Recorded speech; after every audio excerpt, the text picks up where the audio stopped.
Bismillahirrahmanirrahim. Assalamualaikum warahmatullahi wabarakatuh. Eh, Dalam kesempatan ini saya akan membagikan eh, sebuah fenomena ya, sebuah fenomena atau sebuah pertanyaan yang cukup mendasar dari beberapa rekan-rekan. Mengapa rumah atau properti yang kita miliki itu tidak mendapatkan ACC dari bank, atau kalaupun di ACC itu nilainya kecil? Mengapa? Nah, ada beberapa sebab ya mengapa rumah atau properti kita atau tanah kita atau apapun lah ya yang kita agunkan ke bank itu mempunyai nilai yang tidak bisa tinggi. Itu disebabkan oleh beberapa hal. Di bank sendiri itu ada istilah yang disebut dengan negative list. Negative list itu adalah list dari hal-hal atau list dari segala sesuatu yang menyebabkan nilai dari sebuah properti itu turun atau tidak semestinya. Oke, apa saja itu? Yang pertama adalah jalan akses yang kurang dari 3 meter. Jalan akses yang kurang dari 3 meter ini seringkali menjadi alasan bagi bank untuk ditolak ya. Mengapa seperti itu? Karena pikirannya itu jangka panjang ya. Jadi pikiran bank itu jangka panjang. Jadi kalau seandainya si debitur ini itu tidak mampu membayar, tidak mampu meneruskan cicilannya, maka rumah ini kan harus dieksekusi atau dilelang. Nah, untuk rumah-rumah yang masuk gang-gang kecil di bawah 3 meter ya, nggak sampai 3 meter, nah itu biasanya masalah besar karena sangat sulit laku ya, laku mungkin, tapi itu untuk orang-orang tertentu. Biasanya mereka-mereka yang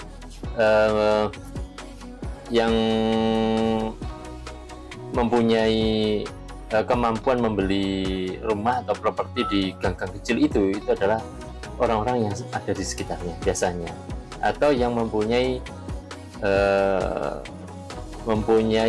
tabungan atau uang yang memang tidak terlalu tinggi. Nah, itulah salah satunya ya mengapa properti yang berada di jalan akses kurang dari 3 meter itu masalah. Yang kedua adalah tanah tanpa jalan masuk. Nah, ini jelas ini. Jadi tidak ada jalan akses untuk menuju tanah itu. Ini biasanya kasusnya itu banyak di sawah. Kalau misalkan itu sawah, itu mungkin tidak terlalu masalah ya, karena memang sawah itu dirancang tidak harus berada di tepi jalan. Tapi ada juga yang berada di tengah-tengah sana, yang jalan penghubungnya itu adalah hanya pematang atau bahasa Jawanya itu galengan. Kalau sawah nggak masalah.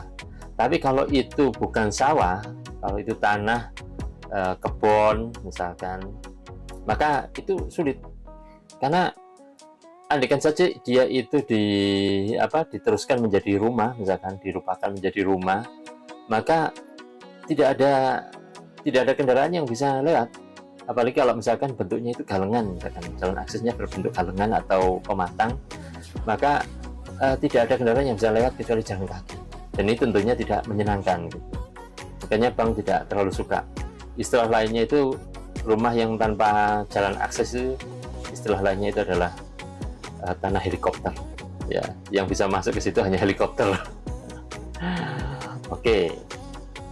Ketiga, tanah atau properti berada di dekat gardu induk listrik atau saluran udara tegangan ekstra tinggi (SUTED) ya, dan semacamnya, dengan jarak kurang dari 50 meter ya. Karena diyakini misalkan SUTED atau GI atau gardu induk itu kalau di bawah 50 meter itu biasanya masih ada rasa-rasanya gitu loh ya. Jadi ada rasa yang nggak nyaman gitu. Belum lagi kalau misalkan si gardu induk atau si SUTED tadi itu ada masalah, maka akan ngimbas secara langsung di properti sekitarnya. Itu yang apa namanya menjadi catatan. Dan mungkin tidak hanya bank ya, kalau misalkan kita pun punya uang terus kemudian kita beli, maka kalau seandainya itu dekat dengan sudet, kita tentu pasti akan mikir, waduh dekatnya sudet ini, ya mendingan cari yang lain aja, tanpa kita harus banyak bertanya-tanya nanti akibatnya apa. Enggak. Biasanya langsung cari yang lain aja gitu ya. Oleh sebab itu sulit dijual ya oleh bank kalau seandainya dilelang tentunya. Kemudian yang kelima, terkena banjir hingga masuk ke dalam properti aset yang menjadi jaminan setiap terjadi hujan besar. Artinya, jadi ketika terjadi hujan besar itu mesti banjir. Nah, area-area yang sering kebanjiran gini itu biasanya agak sulit diagunkan ke bank. Kalau bisa, itu nilainya tidak semestinya gitu ya, tidak semestinya. Siapa sih yang suka rumahnya itu berada di area banjir? Itu kan enggak banget gitu ya, menurut sebagian orang ya. Saya juga nggak ngerti apakah ada yang suka dengan rumah banjir gitu ya, kecuali kalau misalkan ada atau dengar-dengar dari pemerintah daerah itu ada upaya untuk menanggulangi banjir dengan cara mungkin dilakukan pengurukan di daerah situ sehingga jalannya nggak banjir, jalan aksesnya nggak banjir, tapi propertinya tetap banjir. Biasanya yang jadi patokan itu adalah jalan aksesnya itu banjir apa tidak. Kalau propertinya kebanjiran itu biasanya masih ada upaya untuk dinaikkan, ditinggikan, tapi tetap itu menjadi masalah ya di bank itu. Oke. Yang keenam, ada rencana tata kota yang akan menyebabkan terjadinya penggusuran properti atau aset yang menjadi jaminan. Jadi misalkan di tata kota itu kita lihat ternyata itu ada rencana, kalau bahasa dulunya itu kena reland atau kena penggusuran. Ada rencana penggusuran. Misalkan ada proyek proyek jalan tol atau proyek apa gitu, misalkan proyek pembangunan gedung, pembangunan rumah sakit atau apa gitu. Nah, kalau misalkan dengar-dengar ada rencana seperti itu, biasanya properti ini itu sulit untuk diagungkan. Ya, apa itu namanya, berpikir banyak kali gitu loh ya. Walaupun saat ini yang kena penggusuran jalan tol itu biasanya itu dapatnya banyak, tapi bagi bank itu bukan sesuatu yang menyenangkan ya, karena prosesnya panjang ya, mulai dari digusur, rencana penggusuran sampai pembayaran itu biasanya ceritanya itu panjang gitu ya. Tidak semua pihak itu suka dengan urusan kayak gituan. Terus yang ketujuh, dijadikan rumah ibadah, dijadikan sekolah, dijadikan panti jompo, jadikan panti asuhan, rumah duka, rumah sakit atau prasarana lain yang bersifat sosial kemanusiaan. Kalau misalkan itu rumah sakit ya rumah sakit saja gitu, jangan rumah yang dimodif menjadi seakan-akan rumah sakit atau rumah yang yang difungsikan sebagai rumah sakit ya. Apalagi jadikan rumah ibadah, itu biasanya bank tidak suka, karena memang tidak semua orang yang membeli ya. Biasanya seringkali orang yang mau beli barang-barang lelangan itu bertanya-tanya ini dulunya itu apa gitu, biasanya kepada masyarakat sekitar.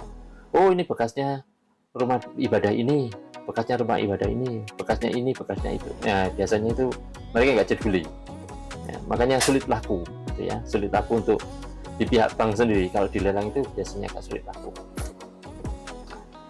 Oke, lanjut. Yang kedelapan, berlokasi dekat pemakaman, baik pemakaman umum maupun pemakaman keluarga. Nah, ini jelas dan tegas ini. Orang Indonesia itu tidak suka membeli properti yang bersebelahan atau dekat dengan makam ya, apalagi di dalam properti itu ada makam. itu nggak suka. Kalau sudah seperti itu biasanya sulitnya minta ampun untuk dijual. Kalau lah dia itu dilelang, itu kemungkinan lakunya itu kecil sekali. Ya kecuali kalau lelangannya itu nggak masuk akal. Ya angkanya itu nggak masuk akal. Tapi ya nggak masuk akalnya ya berapa? Paling 50% dari harga. Ya, itu pun sudah nggak karuan gitu. Ya. Saya punya cerita dengan ini ya. Saya pernah melakukan penilaian di daerah Probolinggo sana ya, dimana saya sendiri juga nggak paham kenapa kok bank ini bisa meloloskan properti ini gitu loh.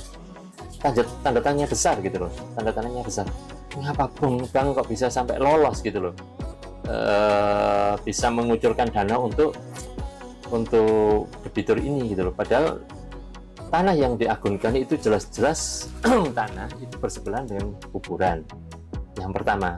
Yang kedua, tanah di dalamnya itu ada kuburan, di dalam propertinya itu ada kuburan.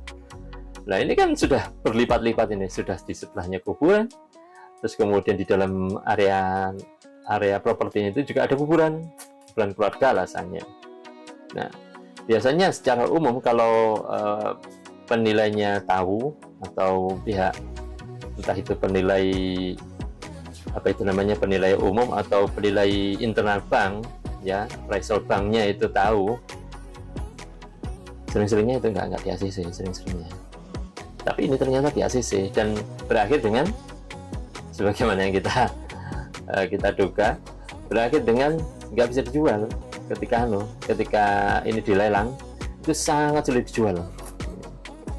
Negatifnya banyak untuk kasus yang ini tuh, sudah di ujung jalan ya, jadi jalan itu mentok di propertinya dia.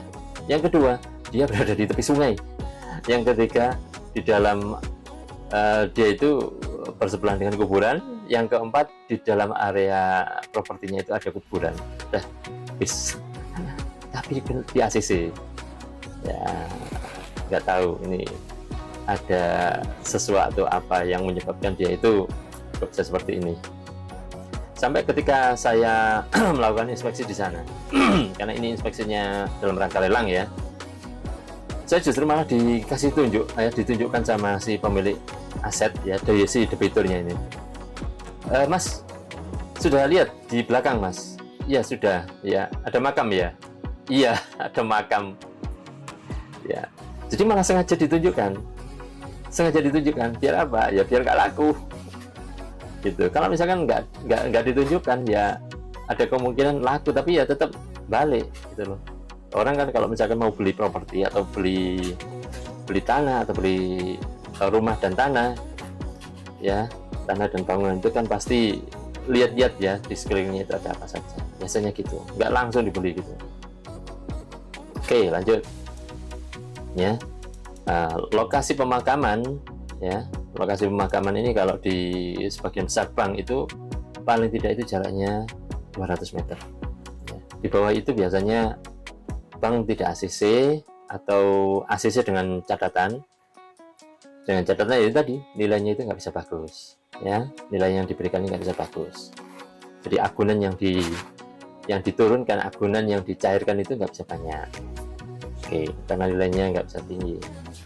Kemudian yang 9, berlokasi dekat terminal atau tempat pembuangan sampah akhir TPA yang jaraknya itu kurang dari 1 km. Masalahnya apa ya? Bau ya. Orang kan nggak suka dengan bau-bau khas itu ya toh. Jadi kalau misalkan orang mau beli properti, lewat saja kemudian lihat ada bau, langsung bau kayak seperti itu, bau sampah itu, biasanya langsung balik, nggak jadi. Kecuali kalau jaraknya, terus tanya-tanya ke penduduk sekitar, ini berapa jarak, ini TPA-nya di mana? Oh masih jauh pak, ini di sana, misalkan jaraknya 2 kilo atau 3 kilo. Nah kan kemungkinan bisa ya, ada kemungkinan seperti itu kan, jarak 2 kilo 3 kilo itu masih bau, itu kan masih bisa gitu, walaupun tidak terlalu disukai, masih baunya itu tidak terlalu disukai, tapi untuk hal-hal tertentu itu masih masih diokekan gitu loh, masih permisif lah ya. Di tempat saya ini, rumah saya ini jaraknya 10 kilo dari Lumpur Lapindo. Tapi malam-malam tertentu kalau misalkan anginnya bertiup ke arah barat, ke arah barat laut, itu hampir pasti tercium bau Lumpur Lapindo itu. Tapi kan 10 kilo ya, 10 kilo 10 kilo masih bau, apalagi 1 kilometer, tambah kayak apa. Oke, lanjut. Yang 10 digunakan dan atau diperuntukkan zoning sebagai sawah, ladang, pertanian atau rawa-rawa. Ya. Jadi ini maksudnya peruntukannya itu adalah sawah, ladang, atau pertanian atau rawa-rawa, zoning. Jadi ini sebenarnya adalah zoning yang dibuat oleh pemerintah ya. Pemerintah ini bahwasanya ini zonanya itu adalah zona ini. Saya ingat ya, di daerah Surabaya sisi timur itu ada zona yang disebut dengan zona pelestarian. Nah, zona pelestarian ini tentu tanah-tanah yang ada di sana itu kalau misalkan dijual kembali atau diagunkan ke bank itu tentu ada masalah gitu, ada sedikit masalah. Benar tidaknya itu mungkin yang rekan-rekan sekalian yang tahu ya, benar tidaknya. Tapi yang jelas peruntukan yang tidak pada tempatnya itu biasanya itu jadi masalah kalau itu diagunkan ke bank. Kalau hanya sekedar dijual ke antar sesama orang gitu ya, itu mungkin masih oke ya, mungkin masih oke. Tapi bagi bank nggak seperti itu ya, karena seringkali beda peruntukan atau salah peruntukan itu bisa jadi masalah bagi pihak bank ya, untuk pencairan kreditnya itu. Oke, yang ke-11 terletak di pinggir laut, bukan pantai ya, laut ini, atau rel kereta api. Pinggir laut itu seperti apa? Jadi langsung laut, dia tidak punya pantai, jadi langsung air gitu. Langsung air. Jadi yang namanya laut ini itu bisa melakukan abrasi, bisa melakukan penggerusan atau bisa melakukan erosi di area tanah atau di area bangunannya ini. Apakah ada yang seperti itu? Ada banyak ya, ada banyak. Rumah-rumah di daerah-daerah pesisir Kalimantan atau pesisir sebagian Jawa, di pesisir Sulawesi itu ada yang seperti itu. Jadi tanah ini properti ini itu saking bagaimananya itu langsung dibangun di atas laut gitu. Jadi laut itu diuruk sendiri, kemudian langsung dipondasi ya, dengan pakai batu karang gitu, batu putih dan seterusnya. Kemudian langsung didirikan bangunan, sehingga bukan pantai yang didapat tapi langsung laut. Jadi yang namanya laut itu bisa langsung melakukan erosi di bangunan atau di area pondasinya itu. Nah, ini yang nggak disukai. Bagaimana dengan yang dekat pantai? Nah, rumah-rumah atau properti-properti yang di dekat pantai itu tidak bermasalah, cenderung tidak masalah, cenderung pokoknya cenderung tidak bermasalah di bank itu ya. Pantai ya, pantai, bukan laut, beda. Pantai sama laut beda. Kalau pantai itu masih ada tanah yang menjulur ke laut ya. Kalau pantai itu cenderungnya air laut itu nggak sampai menyentuh properti bangunannya, masih jauh, jadi masih ada jarak yang agak jauh. Oke, kemudian bagaimana dengan di dekatnya rel kereta api? Kalau dekatnya stasiun itu mungkin tidak masalah, malah harganya bisa bagus. Tapi kalau dekatnya rel yang nggak ada stasiunnya, hanya rel saja, ini yang masalah. Kenapa? Karena cenderung ramai ya. Pertama ramai, kereta lewat. Yang kedua rawan ya, rawan. Kalau apalagi untuk keluarga yang punya anak kecil, itu kan rawan ya, rawan.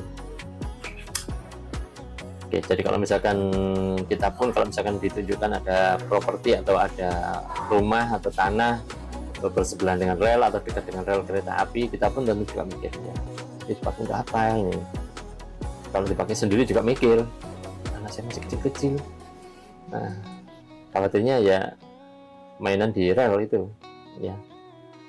Bang juga pikirannya juga ke arah sana. Bang pikirannya itu kalau misalkan debitur nggak mampu membayar, maka dijual kembalinya itu juga sesuai dengan pikiran banyak orang gitu, cara berpikirnya gitu. Oke, yang ke-12 adalah rumah sarang burung. Rumah sarang burung ini ada beberapa ada beberapa makna. Yang pertama itu adalah rumah sarang burung atau rumah yang dijadikan sarang burung. Rumah yang dijadikan sarang burung, entah itu sarang burung walet, apalagi sarang burung yang lain, misalkan sarang burung seriti. Catatan untuk sarang burung seriti itu sulit untuk ngusirnya. Untuk mengusirnya itu butuh biaya, karena seriti itu kalau sudah suka dengan rumah itu biasanya datang terus, dan dia itu dalam tanda kutip itu buat onar. Buat onarnya itu adalah suka ya buang kotoran di mana-mana gitu. Jadi rumah jadi cenderung kotor dan bau. Ya. Nah ini ngusirnya itu juga butuh biaya. Bang itu nggak pingin ribet-ribet kayak gitu. Kalau bagaimana kalau seandainya itu sarang burung walet? Kalau sarang burung walet itu mungkin masih oke ya. Tapi ingat, sarang burung walet itu jualnya susah ya. Karena biasanya nilainya itu tinggi. Nilainya tinggi, yang minat itu juga nggak banyak. Jadi biasanya bank-bank itu akan mikir terhadap properti-properti yang mempunyai nilai-nilai khusus tadi. Ya nilai-nilai khusus itu biasanya bank itu agak mikir gitu. Nilai-nilai khusus itu ada sarang burung walet, kemudian rumah ini itu mempunyai fasilitas tertentu, ada liftnya misalkan, ya bagus gitu. Tapi kan kalangan yang sangat tertentu yang bisa beli. Ya, biasanya itu mikir banknya itu, mikir ya, karena nilainya itu terlalu tinggi. Nah, kemungkinan ketiga ya, makna ketiga itu adalah rumah yang berada di ujung jalan. Ya, rumah yang berada di ujung jalan, atau rumahnya itu apalagi ujung jalannya itu di atas gunung, di atas area perbukitan, ujung jalan, rumah sarang burung ya, karena sudah nggak ada yang lain lagi, jadi dia itu berada di ujung jalan. Nah kalau sudah seperti ini jualnya sulit gitu loh, apalagi dia itu posisinya masih belum punya tetangga, nggak punya tetangga sama sekali, repot akhirnya ya. Kendaraan pun kalau masuk ke sana nggak bisa putar, bisanya mundur, akan repot namanya. Oke, yang ke-13 HGB atau MOU di atas tanah milik orang lain. Nah ini jelas masalah ini ya. Biasanya HGB atau MOU di atas tanah milik orang lain atau milik instansi lain, itu biasanya disebut dengan HPL. Jadi HGB di atas HPL. Nah ini repot ini. Kenapa? Karena pada dasarnya haknya itu adalah sekedar hak pakai. Hak pakai saja. Pemiliknya itu tetap instansi atau perorangan tadi. Nah ini tentu runyam ini. Karena kita nggak punya hak untuk macam-macam ya. Biasanya ada jangka waktunya. Kalau di Surabaya ini kasusnya itu tanah hijau. Biasanya tanah hijau itu kan juga memang harganya tinggi-tinggi, karena kebetulan tanah hijau yang ada di Surabaya itu di tengah kota ya, dan posisinya itu sekarang itu berada di area-area yang sangat strategis, Jalan Kertajaya, Jalan Raya Ngagel ya, kemudian di Jalan Dharma Wangsa, dan masih banyak lagi ya, di sana Jalan Ratna itu tanah hijau semua. Kalau dijual ya mahal, tapi kalau misalkan kita membeli, yang kita beli itu adalah hak saja, hak untuk memakai ya, hak untuk memakai, bukan hak untuk yang lain, hak pakai saja ya. Nah statusnya kalau HPL ini itu tergantung si pemiliknya. Kalau si pemilik butuh ya langsung disikat semua itu, kalau sudah butuh ini biasanya yang HPL ini ya, kalau statusnya HPL ini biasanya berada di area misal daerah pelabuhan, daerah bandara itu. Kalau di Surabaya itu kasusnya itu di daerah Perak ya, itu daerah area pelabuhan. Itu sampai radius berapa kilo gitu, 5 kilo itu masih punyanya pelabuhan. Jadi pelabuhan itu bisa bebas dalam tanda kutip itu mengusir orang-orang yang berada di, atau siapapun yang berada di atas tanahnya, kalau dia itu butuh. Kalau enggak ya dikasih HGB itu tadi, HGB di atas HPL. Oke, HGB, hak guna bangunan. Kemudian yang ke-14 HGB atau HMSRS di atas hak pengelolaannya, ini mirip ya itu tadi, apa itu namanya, HPL tadi ya, HPL. Kemudian yang ke-15 jaminan merupakan kawasan atau bangunan cagar budaya. Nah ini runyam ini ya, cagar budaya, nggak bisa diapa-apain ya, nggak bisa diapa-apain. Kita punya rumah misalkan, ternyata rumah kita itu adalah bagian dari cagar budaya, ya sudah nggak bisa diapa-apain ya, paling kita bisa renov, dan renov pun juga nggak bisa banyak-banyak gitu, apalagi kalau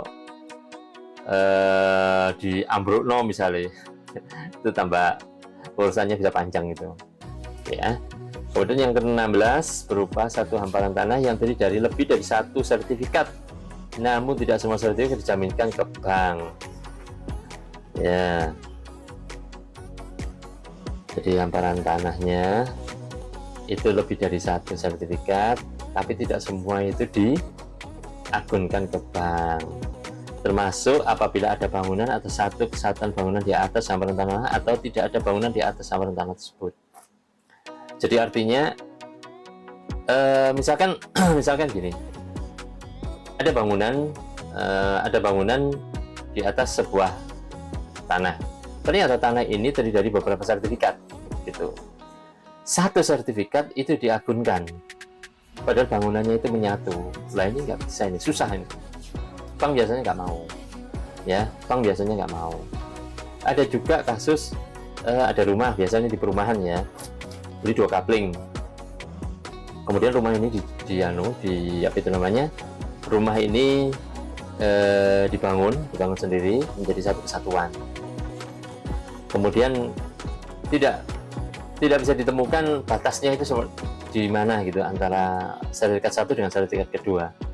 Kita nggak bisa lihat batasnya itu ada di mana. Lah ini bank ini nggak mau. Kalau mau ya agunkan kedua-duanya, atau nggak kedua-duanya, nggak boleh salah satu ya.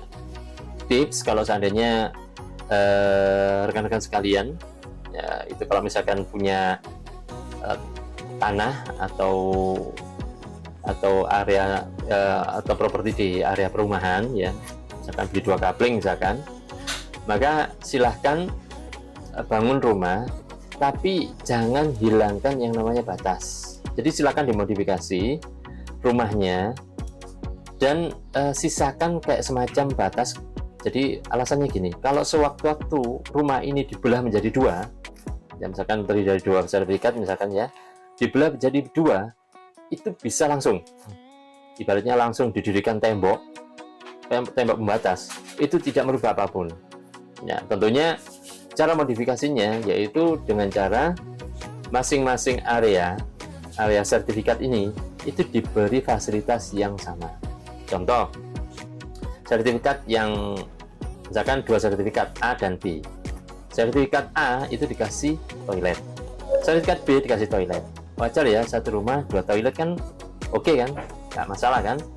Nah, kemudian di sertifikat A dikasih kamar, di sertifikat B dikasih kamar.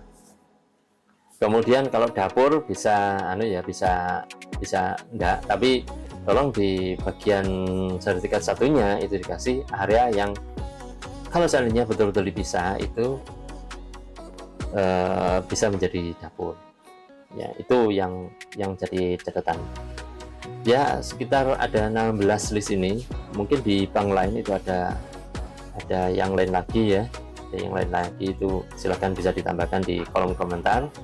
Dan kalau misalkan ada ada penjelasan saya atau pernyataan saya yang kurang pas atau ada yang kurang berkenan, mohon dimaafkan dan mohon koreksinya.